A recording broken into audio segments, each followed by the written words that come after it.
Bonjour les humains, 13 juin 2025. Dans la playlist La Bible, playlist que je mettrai en description. Je ne sais pas si je vais mettre ça dans évidence versus scepticisme. Je ne sais pas. Euh, vous avez vu le titre?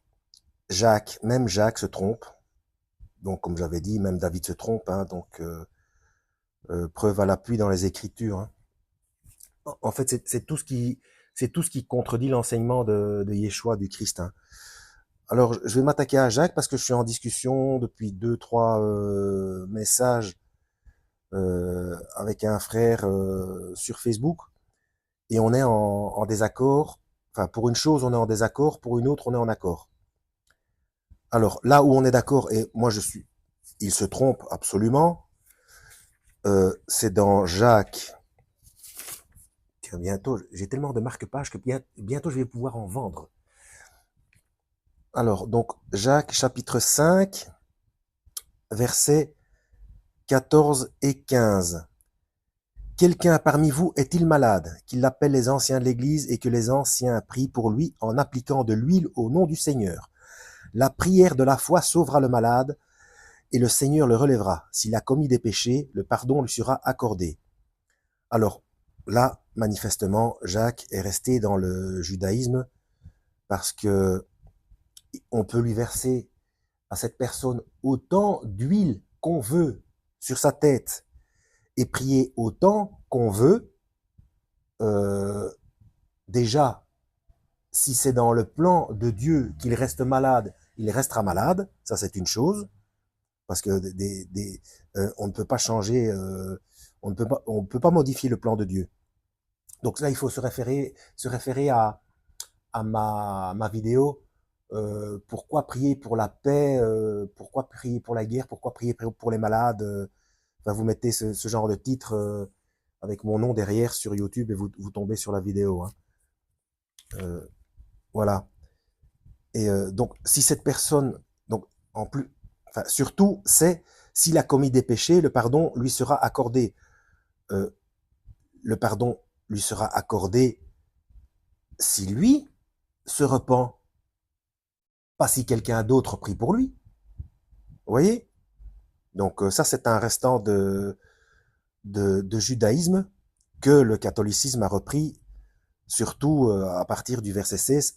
Avouez-vous donc vos fautes les uns aux autres et priez les uns pour que les autres et priez les uns pour les autres afin d'être guéris. Euh, Avouez donc vos fautes les uns pour les autres.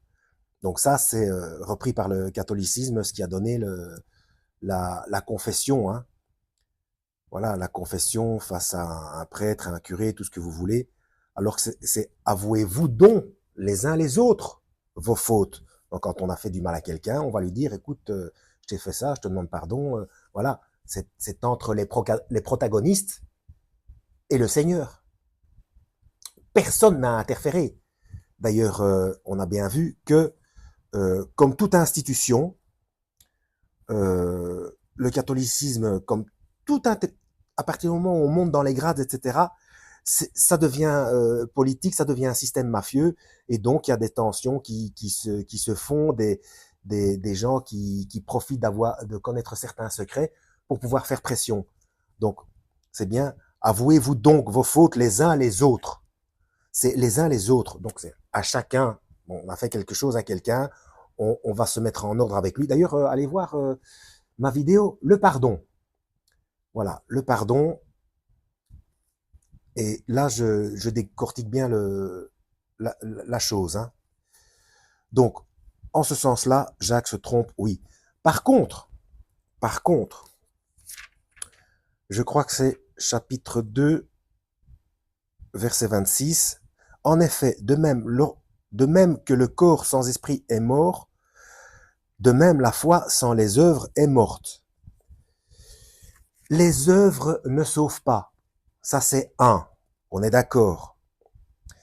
Mais les œuvres, je l'ai déjà expliqué dans une autre vidéo aussi, hein, c'est la conséquence de la foi.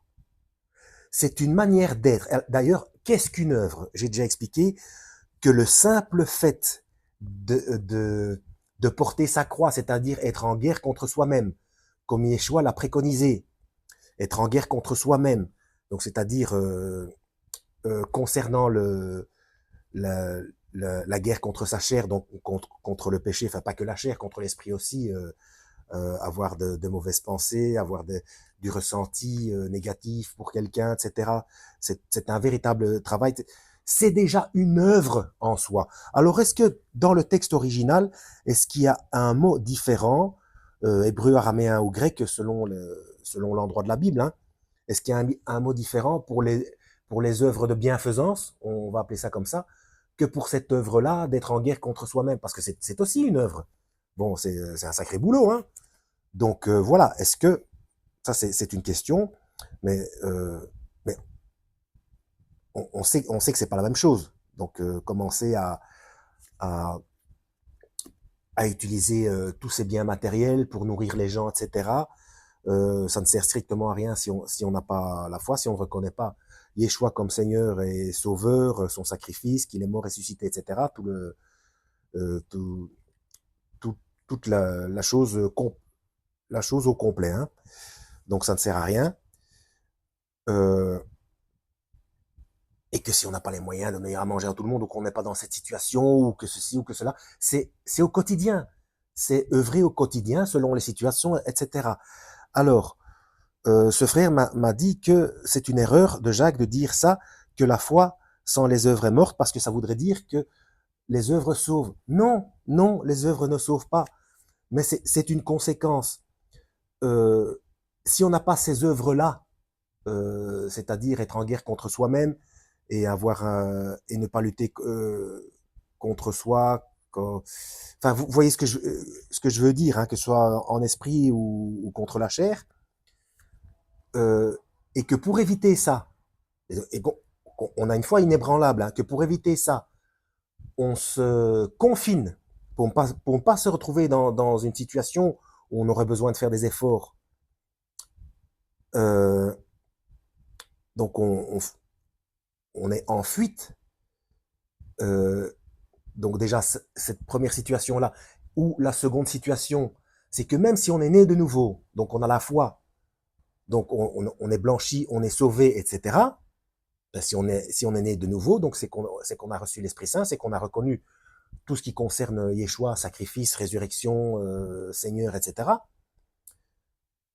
Si on continue à vivre comme avant, c'est-à-dire que ce soit par la chair ou par dureté d'esprit ou quoi que ce soit, ou orgueil, enfin, qu'on vit comme auparavant, qu'on ne change pas sa manière d'être, eh bien, on n'est pas sauvé, on perd le salut. Vous voyez? Donc, c'est en ce sens que la foi sans les œuvres, entre guillemets, est morte. Les œuvres ne sauvent pas, mais c'est une conséquence, c'est une manière d'être, et ça correspond exactement à l'enseignement du Christ. Donc, de persévérer jusqu'à la fin, de porter sa croix, tout ça, ce sont des œuvres. C'est une manière d'être. Je ne sais pas ce qu'il faut dire comme autre mot. À celui qui persévère jusqu'à la fin, je n'effacerai pas son livre de vie. Donc, s'il a dit ça, c'est que des noms seront effacés du livre de vie, des noms qui sont dans le livre de vie, donc des gens qui sont sauvés à la base. Donc, qui vont être désauvés. Donc, ils vont perdre le salut. Sinon, tous ces versets sont à effacer. Donc, ça correspond à l'enseignement du Christ.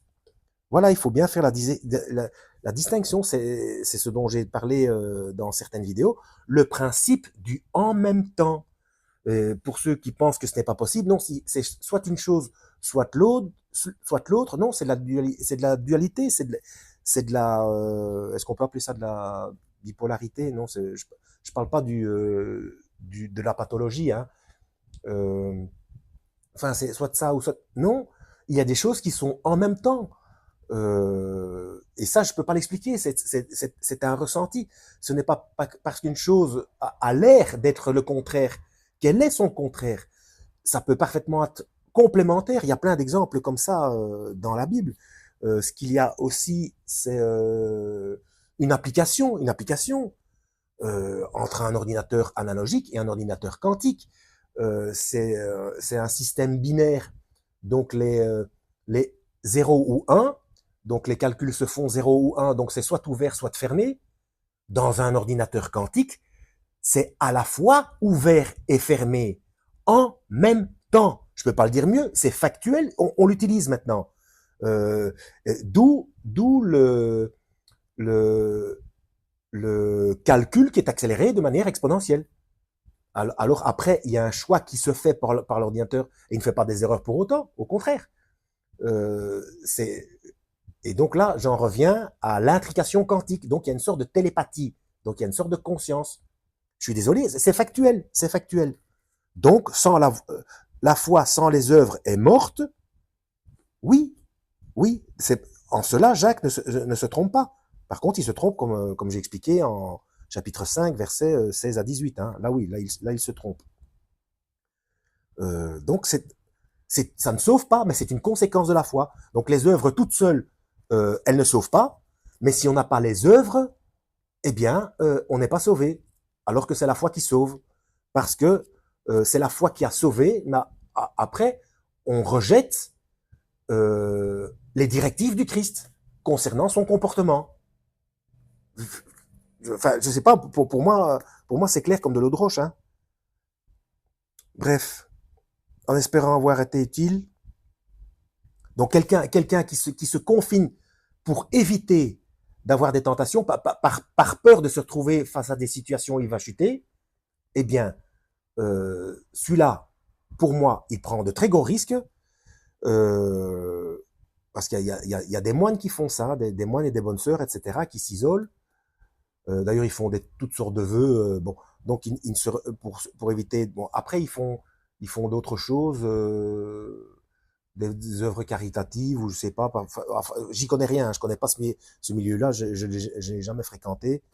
D'ailleurs, ce que je sais, c'est qu'en Belgique, ils fabriquaient même de la bière. Donc, est-ce que bon, hein, est-ce que ils étaient une occasion de chute pour ça, parce qu'ils fabriquaient de la bière? Vous voyez ce que je veux dire?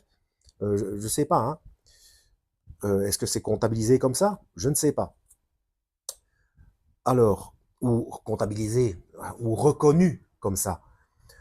Mais par contre, celui qui est sauvé, qui est né de nouveau, et qui vit comme auparavant, qui ne change pas son comportement, qui ne change pas sa manière d'être, eh bien, c'est ce qu'on appelle un chrétien de chair. Donc, il perd le salut. C'est comme ça. Hein. Ça rentre dans la parole. Retirez-vous de moi, vous qui commettez l'iniquité. Voilà, ça correspond à l'enseignement du Christ. Bon, 13 minutes, 13, c'est très bien. Bon, en espérant avoir été utile, à la prochaine, lisez la Bible et que Yahweh vous guide.